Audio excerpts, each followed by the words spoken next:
Explorateur du 23. Aujourd'hui on se retrouve pour une nouvelle vidéo. Donc démonstration de pressage de la paille de blé. Donc Newland T7 225 avec une presse Newland Rollbelt 190. Donc un ensemble assez bien. Je vous filme ça. Bon visionnage à tous. N'hésitez pas à vous abonner. Allez.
Les probettes, ceux sont destinés vraiment à entrepreneurs, voilà, grosses entreprises, etc. Ou le client qui veut se faire plaisir et qui a envie d'être tranquille pendant des années. Donc là tu es en 165 et en 190. Donc on va commencer par la plage. Donc le Rumbeller est forcément isobus. Donc soit tu as un écran tactile, le même que tu as dans le tracteur d'origine, là, à part, ou soit tu mets directement dans l'écran du tracteur. Prise de force, donc il tourne en 1000 tours. Au niveau du pick-up, c'est le plus large du marché, donc il fait 2,35 m entre flancs et il fait quasiment 2,20 m entre dents. C'est ce qu'on appelle la largeur DIN, qui est de 35, la largeur vraiment de travail, qui est de 2,20. Au niveau du liage, liège filé uniquement sur ce modèle-là. On peut avoir un rouleau en stock ici, ici et un autre là. En haut, si tu arrives à le monter, c'est que déjà, bon, faut être assez costaud, mais privilégie celui qui est là. On est en double entraînement, donc on entraîne un coup à droite et à gauche en même temps. On est en lubrification automatique, dressage automatique. Bien sûr, il reste quelques dresseurs à faire par-ci par-là, pour pouvoir porter son œil dessus et éviter de se dire que tout va bien et partir travailler comme ça. Tac. Je vais te laisser regarder la taille des chaînes. Oui, c'est assez bon. Tu vas commencer à monter. Regarde les pignons qui sont là-haut, c'est quand même assez impressionnant. Ça monte, c'est costaud. Parce que maintenant, il y en a des marques qui le font en double entraînement. Ouais, bah ça veut dire qu'en fait, c'est les marques qui sont double entraînement, c'est celles qui ont des courroies très très longues. Parce qu'en fait, dans une presse qui demande de la puissance, c'est pas les rouleaux, c'est les courroies. Ah bah oui. Donc nous, on a des courroies qui sont le plus courtes possible et on a un maximum d'organes type rouleau qui viennent entraîner la botte. Pourquoi on fait ça? Quand tu fais du verre, c'est important d'avoir des rouleaux qui viennent faire rouler ta botte. C'est vrai que, pareil, tu vois, regarder tes paliers en verre, déjà tes attaques qui font. C'est bien par rapport à classe, tu peux souffler directement là où c'est que ton filet il sort. Ouais, t'as accès. Ouais. Ouais. T'as accès. Pareil, le moins d'artifice possible. Bon, t'as un peu de merde qui se fout, mais tu vois, c'est quand même assez restreint. Les tôles, elles sont L'idéal, c'est que tu prends un souffleur à feuille en passant un peu plus. Ouais, bah c'est ça. Après, j'ai la soufflette en cabine, mais tu vois, il vaut mieux avoir un petit souffleur ou un truc comme ça. T'as une trappe de décompression en dessous. Par exemple, t'as un bourrage ou quoi que ce soit. Ouais. Tu viens couper ta prise de force, tu ouvres ta trappe. Donc, elle ne laisse pas tomber la marchandise par terre. Elle vient uniquement décompresser la chambre. Parce que nous, là, le fond mouvant quand il est sur le classe. Ouais, là c'est un fond mouvant. Oui. Par contre, on ne laisse pas tomber la marchandise par terre. Une fois que c'est ouvert, tu desserres un peu ta pression en cabine, tu relances, ça repart. J'ai oublié quelque chose au niveau du pick-up. Tu as un gros rouleau par vent, tu as deux vis de recentrage pour éviter de bourrer dans les coins, et tu as un gros accélérateur de flux qui vient bourrer ton rotor qui est derrière. Et un autre truc, les dents, c'est pas des dents standards, c'est des dents qui font 6 mm et si tu regardes, elles sont montées sur caoutchouc. D'accord. Donc beaucoup moins fragiles que les dents à ressort classiques. Tu vois, donc c'est bon, enfin, il n'y a que nous qui en faisons des comme ça. On est sur 5 rangées, au lieu de 4 pour la moyenne. Les roues, c'est un 620 40 22 5, donc des grosses roues, c'est des roues de benne. Pourquoi? Bah, c'est pour éviter le tassement tout simplement, et avoir un confort au travail. Courroie, 4 courroies, continue, pas collées, ça c'est hyper important, elles sont pressées d'un bout à l'autre. Il n'y a pas de rupture à un endroit où tu vois que c'est collé. Et pareil, donc si tu regardes les bords, elles sont vulcanisées. Les autres, tu vois les tresses, donc de temps en temps ça s'arrache. Là, c'est vulcanisé tout le tour.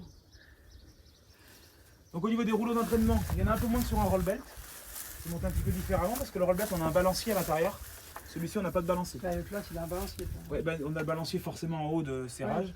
Mais sur le New Holland, on avait le roll belt. On avait un petit balancier qui venait faire le cœur, le début du noyau. Voilà, c'est ça. Ici, ce que tu vois là, c'est les capteurs d'humidité de plaques. Ça marche par, comment on appelle ça, par conductivité, ou je ne sais plus comment on dit exactement. Donc les rouleaux d'entraînement, ils sont tous entraînés en permanence. Là, tu vois ce qu'on appelle une tôle paille. Donc là, pour éviter d'avoir des problèmes quand tu pailles en pleine chaleur, ça peut arriver avec pas mal de marques de Rumbeller, et même chez nous si on n'a pas cette tôle. Ça le broie moins? Bah, c'est pas que ça la broie moins, c'est qu'en fait ça vient former le noyau à ce niveau-là. Ça évite que ça reste stagné là, et puis que ça décentre le noyau de la botte. Ça peut arriver, voilà, si tu regardes la tienne par exemple, en pleine chaleur, tu peux avoir un souci que c'est pas tout à fait centré. Donc là, New Holland, ils ont développé cette tôle paille. Où là, en fait, ta marchandise monte là, ton rouleau vient l'enrouler ici. Tu pour le reste? Foin, pas forcément, rubanage obligatoire. Tu la démontes. Tu as les deux vis là enlevées, puis les deux petites plaques. Ça prend 10 minutes. Et après, derrière, pour l'enrubanage, tu vas avoir des débourreurs qui sont ici. Donc nous, on a fait une modif. D'origine, il faudrait démonter tous les débourreurs. Mon collègue à Arnac, il a fait une modif. On laisse les débourreurs en permanence et on met la tôle par-dessus. Pareil au niveau des rouleaux. Donc là, tu vois, tu as des doubles rouleaux. C'est-à-dire que s'il y en a un qui bourre, tu as l'autre qui vient débourrer en permanence. La plupart des marques, c'est un deuxième, c'est un espèce de débourreur, une petite tôle qui vient frotter. Le problème, c'est que dans du verre, ça vient se coincer dedans. Donc là, ça se débourre automatiquement. Tu regardes la taille des pignons et des arbres, des paliers. Donc ça, c'est quand même une montée costaud. Pareil là-haut, hein. tu les vois bien, mais regarde la taille qu'ils font. Oui, non, mais j'entends. Donc c'est vraiment costaud. Ça c'est breveté chez Nioland, ce qu'on appelle un bec de canard. Donc en fait comment ça marche? Ton filet est pris dedans. Quand tu viens déclencher ton liage, le petit moteur qui est ici vient descendre. Et le bec de canard vient passer entre deux rouleaux, direct en contact de la botte. Ce qui fait que ton liage est obligé de partir. Si un jour ça te met qu'il y a un défaut de liage en cabine, c'est soit tu n'as plus de filet, ou soit que tu as mal mis ton rouleau. Tu peux pas avoir de problème de filet avec ça. Oui, il est obligé de le prendre. Il est obligé de le prendre. C'est pour ça qu'il n'y a pas de courroie, il n'y a pas d'agrafe, il n'y a pas de talc, il n'y a rien à mettre. Là c'est en direct, ça va directement dans la botte. Le brevet est tombé pendant quelques années, il y a deux marques qui ont copié dessus, et ils le montent uniquement sur leur modèle haut de gamme. Donc ça veut dire que nous, nos Rollbelt, c'est des modèles haut de gamme, parce qu'ils l'ont d'origine depuis des années, depuis 95. Voilà. Donc après les autres, ils ont piqué un petit peu le brevet, mais ils n'ont pas le même système, ils ne peuvent pas avoir le couteau et le liage séparés. Et donc ici, en fait, tu as un petit couteau qui est à ce niveau-là. Quand ton filet est fini, le couteau se déclenche et il vient le couper. Donc pareil, moteur indépendant, je te dis, vraiment, tu peux pas avoir de souci. À moins que tu es sur celui-là, tu peux pas l'avoir. L'autre, tu peux avoir de la merde qui se fout dans les coins à la rigueur, tu peux poser dessus, mais c'est quand même assez rare. Pas de boulon de sécurité de pick-up, c'est une sécurité à cam. Donc si ça déclenche, t'arrêtes, tu relances, ça repart. Donc voilà, on a fait le tour, hein. Après, de toute façon ça reste... c'est vraiment plutôt type entrepreneur, donc au niveau du tarif, ça se ressent un peu.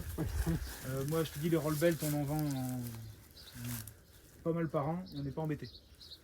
Donc, là c'est vraiment pour se faire plaisir. Donc voilà, je sais pas si t'as des questions. Non, bah comme ça, non. Pareil, c'est tout con, mais je sais pas si tu vas en avoir un là, mais si derrière des tendeurs. Tu sais jamais comment faut tendre tes chaînes. Les chaînes ne sont pas cons, tu vois, ils ont mis une réglette. Oui. Le matin, on a un coup d'œil, tu sais si tes chaînes sont tendues. Tu te mets en face, c'est en face de la rondelle, c'est tendu. C'est tout con, mais voilà. Oui. Et les ressorts là, tu as une longueur à respecter. Pas celui-là, mais l'autre côté. Celui-là par exemple, on peut dire. Mon collègue, quand il fait la mise en route, il marque toutes les longueurs de ressorts. Ce qui fait qu'en un coup d'œil avec un mètre, tac, tu sais si t'es bon ou pas. Tu vois, j'ai fait un repère ici, tu mesures de là à là-haut. Il faut que ça fasse 30 cm. Donc là, la mise en route, c'est lui qui fait tout ça. Et pareil au niveau, donc il te faudrait 3 distributeurs à la base. Et là, on a ce qu'on appelle un sélecteur de fonction. Donc avec 2 distributeurs, tu fais fonctionner ta porte, ton pick-up et ta trappe. Et si tu as les couteaux par exemple, tu pourrais aussi faire fonctionner les couteaux. Donc voilà.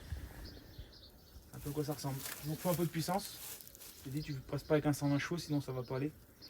Je sais plus, c'est que je t'ai posé la botte la plus lourde. Oui, celle que tu as mis en travers. Ouais. Voilà, il y en a une qui est un peu plus lourde. Et pareil, j'avais laissé un cœur mou, on n'était pas serré à fond.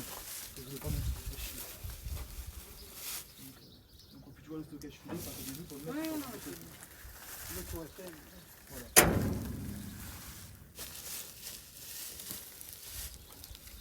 Le pick-up, tu le règles avec le petit manivelle. Pareil, tu n'as plus de chaîne comme avant. C'est beaucoup plus tranquille. Et ça, c'est le frein à main? Ouais, ça c'est le frein à main, ouais.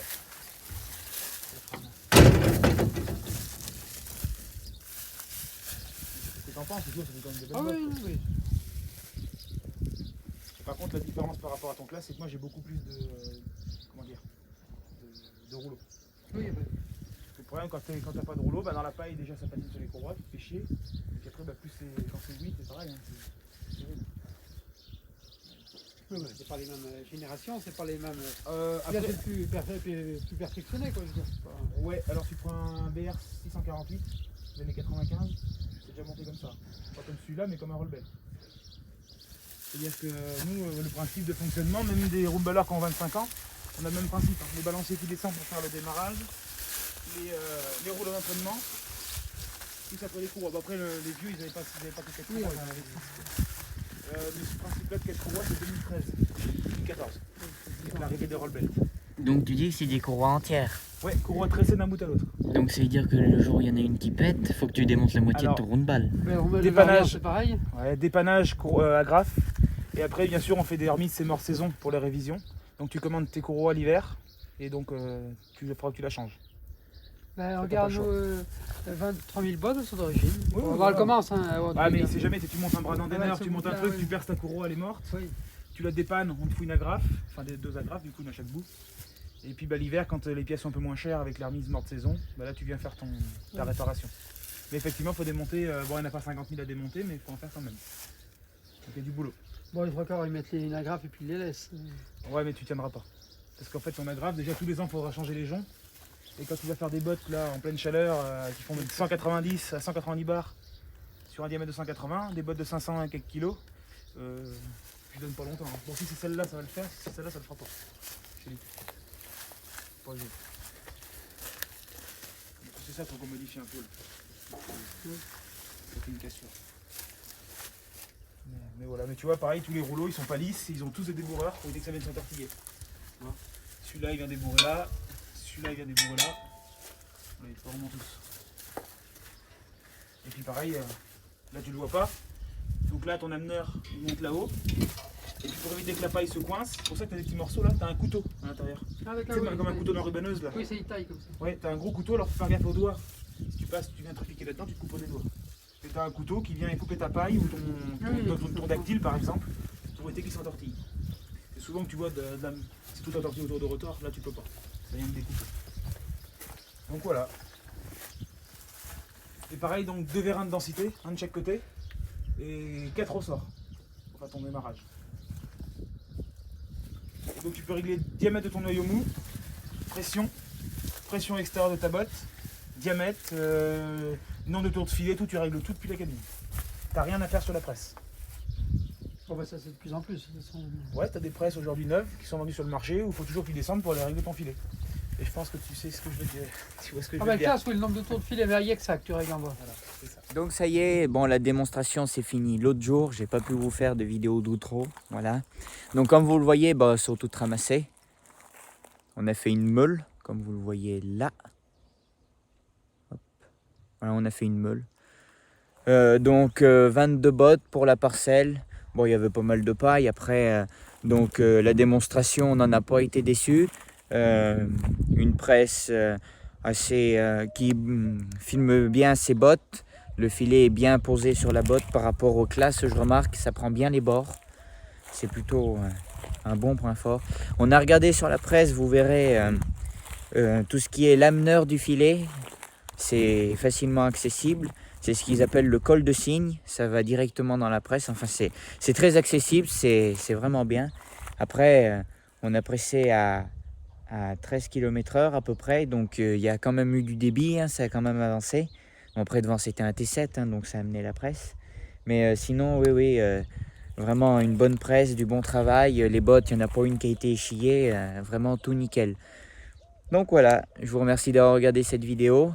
Si ce contenu te plaît, mets un pouce bleu, commente, partage à tes amis. Abonne-toi surtout, ça me fait plaisir, ça me soutient. Et je vous dis à la prochaine pour la suite. Allez, salut!